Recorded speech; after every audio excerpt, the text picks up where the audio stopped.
আজকে আমরা নিয়ে এসেছি খুব সুন্দর একটা রেসিপি, যেটা কি বর্ষাকালে সন্ধ্যাবেলার সময় খুব সুন্দর লাগে খেতে। এমনিতে তো সবসময় খাওয়া হয়, কিন্তু আমরা আজকে নিয়ে এসেছি বিশেষ করে বর্ষাকালের জন্য এই রেসিপিটা। তো চলুন এটাকে বানিয়ে নেবো। এই রেসিপিটার নাম কি বলুন তো? এটার নাম হচ্ছে সুজি কাঁকড়া। প্রথমে আমরা কড়াই 3 কাপ জল দিয়ে দেবো। জল একটু গরম হবে, তার উপরে দিয়ে দেবো 1 চামচ মৌরি, স্বাদ হিসাবে লবণ। জলটা যখন একটু গরম হয়ে আসবে তার উপরে আমরা দিয়ে দেবো চিনি। চিনি ভালোভাবে মেল্ট হয়ে যাবে। আপনি চিনিটা স্বাদ হিসাবে দিতে পারেন, বেশি কম করতে পারেন। চিনি একটু মেল্ট হয়ে যাওয়ার পরে একটা বড় সাইজের নারকেলকে কুড়ে এতে আমরা দিয়ে দেবো। নারকেল কুড়াটা দেওয়ার পরে একটুখানি এটাকে এদিক ওদিক করে লেড়ে নেবো। এর উপরে আমরা দিয়ে দেবো সুজি। সুজিটাকে ব্যবহার করার আগে ভালোভাবে এটাকে চালিয়ে নিতে হবে। আমরা নিয়েছি 500 গ্রামের মতন সুজি। সুজিটা দেওয়ার সময় গ্যাসের ফ্লেমটাকে লো করে এটাকে কম কম করে দিয়ে এরকম গুলাতে হবে, নাহলে সুজিগুলা দানা বেঁধে যাবে, যেটা কি তার ভিতরে শক্ত রয়ে যাবে আর ভালো লাগবে না খাওয়ার সময়। গ্যাসের আঁচটা একেবারে কম করে নিয়ে অল্প অল্প দিয়ে এটাকে গুলাতে হবে। আপনারা জানেন সুজিটা জল পাওয়ার মতন ফুলতে শুরু করে, তো জলের পরিমাণটা যেন বেশি না হয়, জলের পরিমাণটা আপনাদেরকে হিসাবে দিতে হবে। যদি এটা একেবারে শক্ত হয়, একটু জল মনে হয়, তাহলে হালকা জল দিয়ে এটাকে আপনি গুলাবেন। এটা এবারে হয়ে গেছে, এটাকে বার করে নিতে হবে।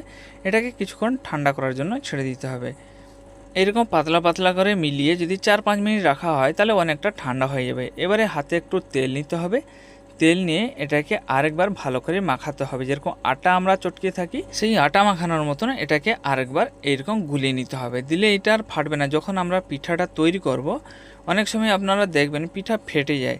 তো এরকম যদি একবার গুলিয়ে নেওয়া হয় তাহলে কিন্তু পিঠা তৈরি করার সময় এইটা ফাটে না।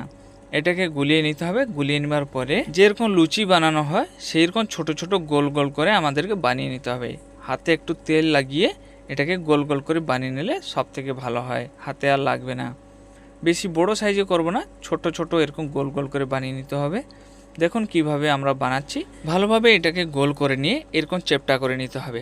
বেশি মোটা করলে কিন্তু ভালো নয়, বেশি পাতলা করলেও ভালো নয়। বেশি মোটাও হবে না, বেশি পাতলাও হবে না। এরকম গোল গোল করে যতগুলো আছে সবগুলা বানিয়ে নিতে হবে। বেশি মোটা হলে কি হবে বলুন তো? এইটা যখন আমরা ছাঁকবো তেলে, তখন কিন্তু ভিতরটা হবে না, বাইরের দিকটা হয়ে যাবে। ভিতরের দিকটা সেরকম হবে না, একটু কাঁচা টাইপের রয়ে যাবে, যার ফলে এটাকে আমরা বেশি দিন রাখতে পারবো না। তো সবগুলো আমরা বানিয়ে নিচ্ছি। এখন কড়াই আমাদেরকে তেল দিয়ে ছেঁকে নিতে হবে। তেলটা ভালোভাবে গরম হবে, তারপরে আমরা ছাঁকবো।